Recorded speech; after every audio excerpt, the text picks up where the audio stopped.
glad you guys are here this morning as we wrap up our final week on our series called Cheat Codes, where for all the gamers in the room, you know that cheat codes are just basically shortcuts or power-ups or level-ups to help you win better. It helps you win the game better. And just like every game has some cheat codes, right? In the game of life, it would be nice if we had some cheat codes to help us navigate through life in a better way. When it comes to some of the tough waters, when it comes to some of the difficult stuff in life, when it comes to just making good decisions in general, being the kind of person that people want to be around, that God created you to be, wisdom comes in handy, and that is life's biggest cheat code to making decisions that you can live with, that further your future, all that kind of stuff. And so, real quick, as we begin to dive in to this week's message, I want to ask you guys, what is the nicest thing somebody has said to you before? Turn to somebody next to you, actually. Tell them the nicest thing somebody has said to you. I'll give you like 15 seconds. All right. Nicest thing somebody said to you. Somebody just shout it out. Share with me what you just shared with somebody. Somebody said you were really kind. Okay. Yeah. You're a good artist. Anybody else? Nicest thing somebody said to you? You're thoughtful. Okay. I wish I could what? Crawl like you? Draw. I was like, crawling, is that like a new thing? Like a new trend or something like that? Like is that a dance move I don't know about? Like, no, okay. Drawing. Okay. That makes more sense. Yeah.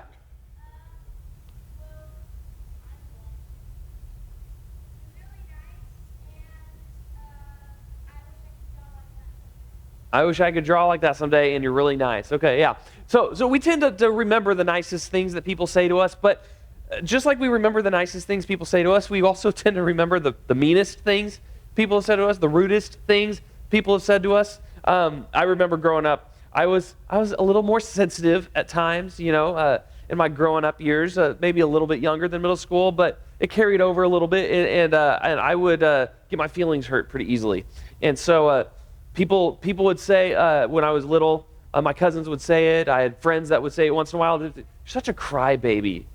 Like, oh, I hated that. It was so mean. It's so rude. Like, there's nothing worse than when you're fighting back tears and someone goes, "You gonna cry?" Then you're like, "No," and you start crying. Like it's so mean. I don't like it. It's so rude. And so I vowed to never cry again, and I never have. No, I'm just kidding. But the point is, we remember the things that people say to us, whether they're nice or they're mean. We tend to remember them. And here's the truth: a lot of us, we know that words have power, but sometimes we feel like they have more power coming from other people than they have coming from our own lips. Is that fair to say? Sometimes we think that the words other people say actually have more power than the words that you say. In other words, when somebody else says something mean to you, the words are more powerful because they hurt you.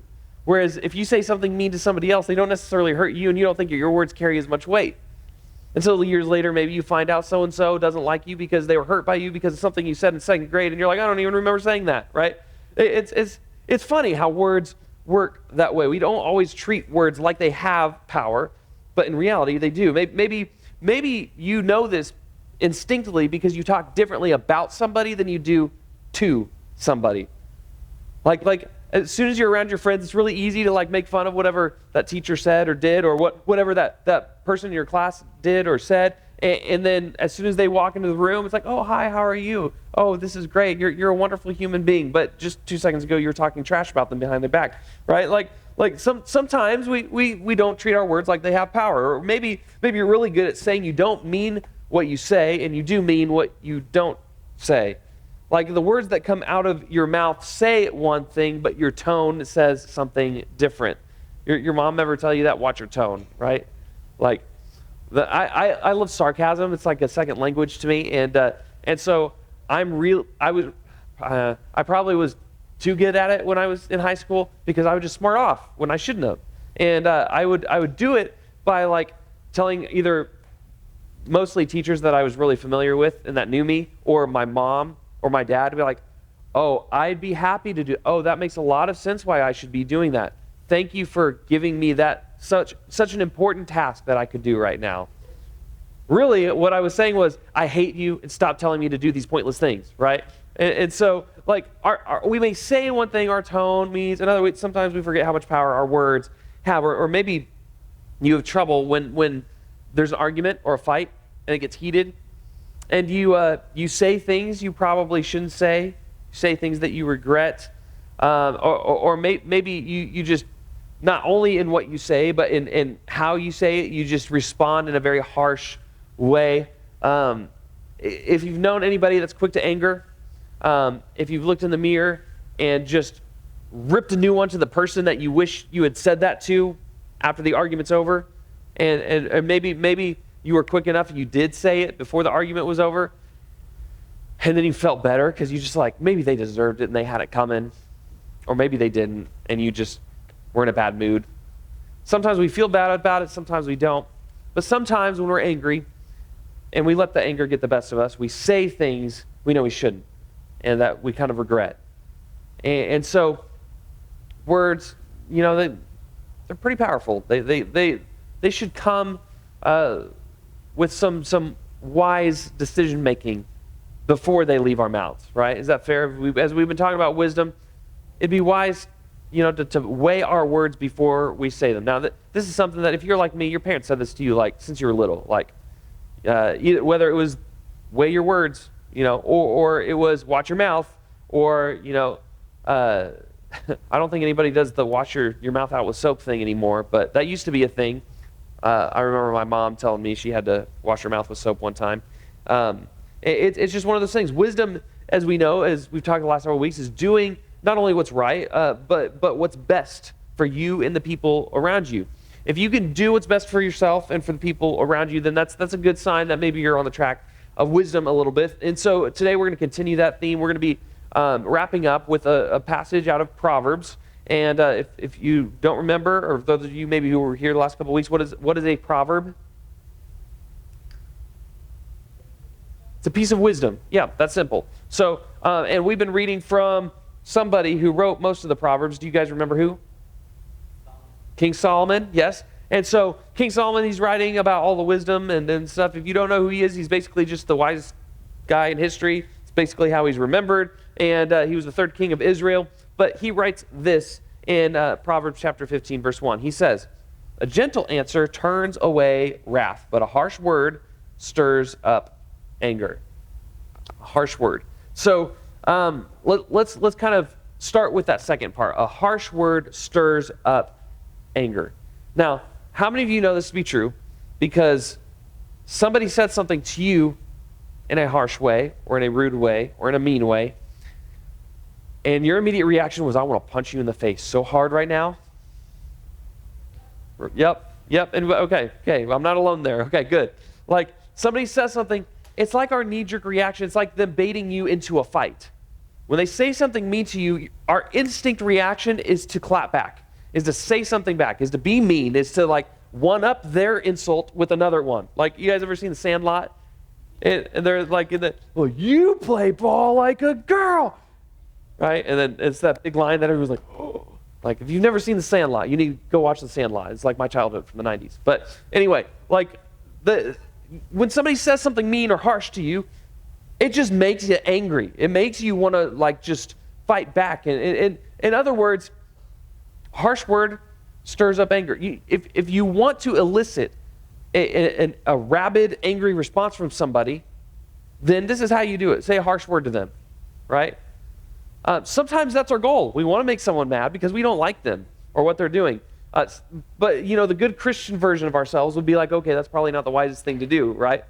It's like, you guys like watermelon? Anybody? I know it's not watermelon season, but a harsh word is like you're going to eat a watermelon and you just smash it open with a sledgehammer to eat it, right? And that does look like fun. But when you smash through a watermelon, the pieces are going to get mushy, and it's not really going to be that good at that point. It's not a good thing, right? That's not the best way to eat a watermelon, as you guys know. But going back to that verse, the first part of it said, a gentle answer turns away wrath. Okay? So wrath, we're talking about anger, but wrath is basically like the extreme version of anger, right? Yeah. It'll make you want to like rip your hair out kind of anger, right? It's when you're really, really, really angry, right? That's wrath. And it's when like, if anger was like, oh, I want to punch you in the face, wrath is like, oh, I want to rip the face off your body altogether so you don't have one anymore, right? That's wrath. And so that's kind of a weird picture. Don't think about that. Don't picture it. Don't do it ever. That's not good. But you get what I'm saying here, right? If a harsh word is like trying to eat a smashed open watermelon with a sledgehammer, right? That's messy. It explodes. It gets everywhere. Then a gentle answer, a gentle word is like slicing open a watermelon nicely. And anybody ever had to like cut open a watermelon for maybe your family or something? Like there's more than one way to cut a watermelon, right?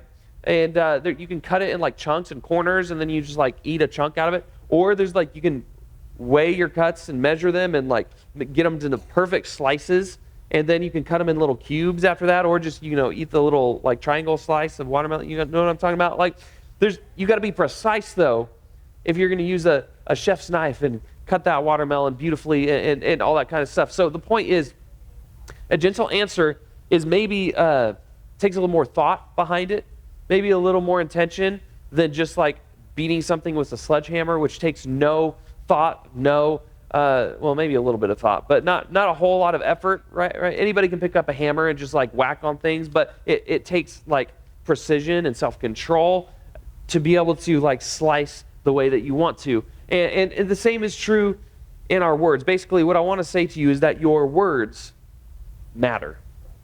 How many of you knew that before today? Your words matter, right?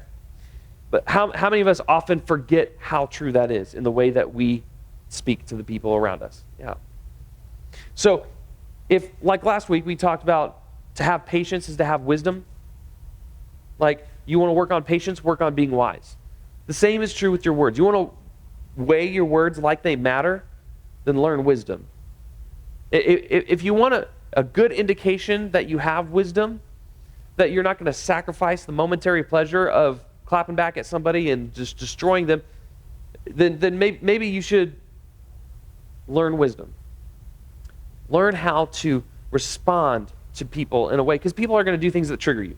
People are going to do things that offend you. People are going to do things and say things to you that create a rise within you that wants to answer back in a not godly way.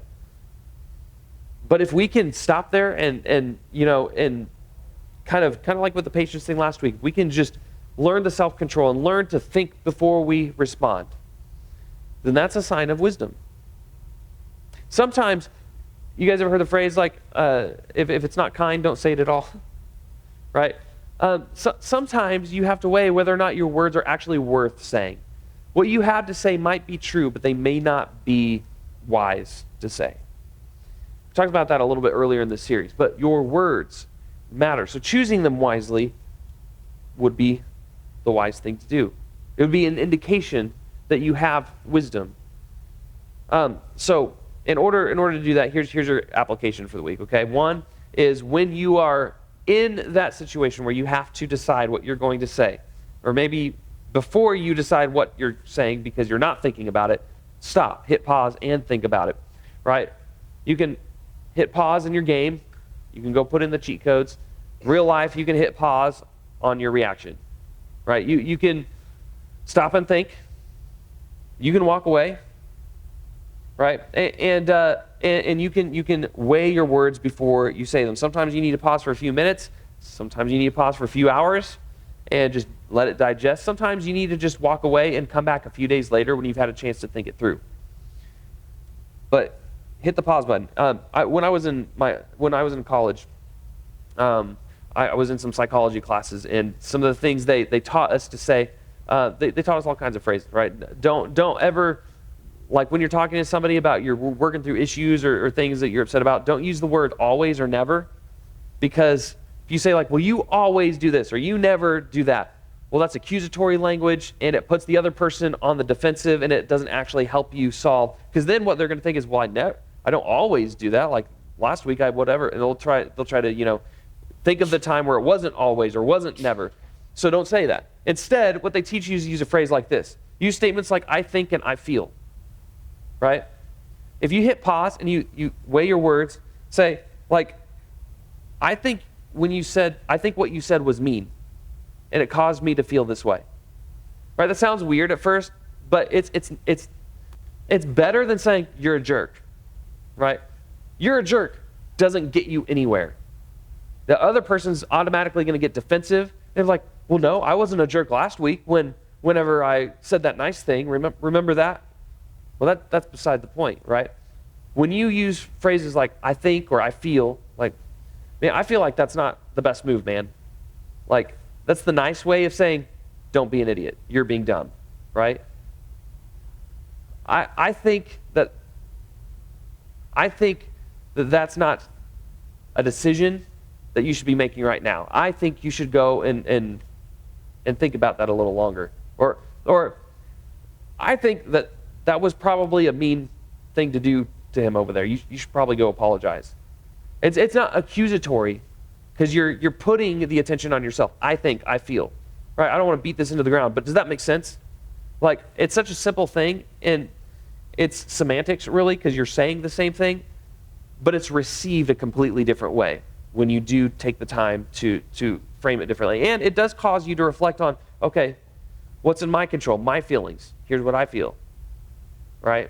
And so think about that. Thirdly, name what's bothering you, right?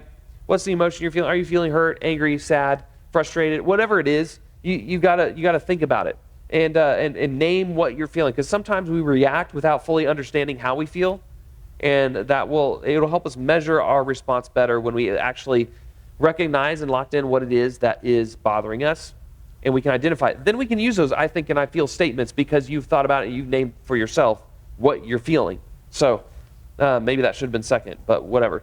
Number 4, stop the back and forth. Right? When you respond with a harsh or with wrath, like, it just feeds the cycle. Right? How many of you've known friends that are in like year-long feuds with somebody in your class because of something somebody said one time or did one time, and then they keep getting back at each other, and it's like childish, but it keeps going, right? And so when that happens, it's never going to stop unless somebody stops it.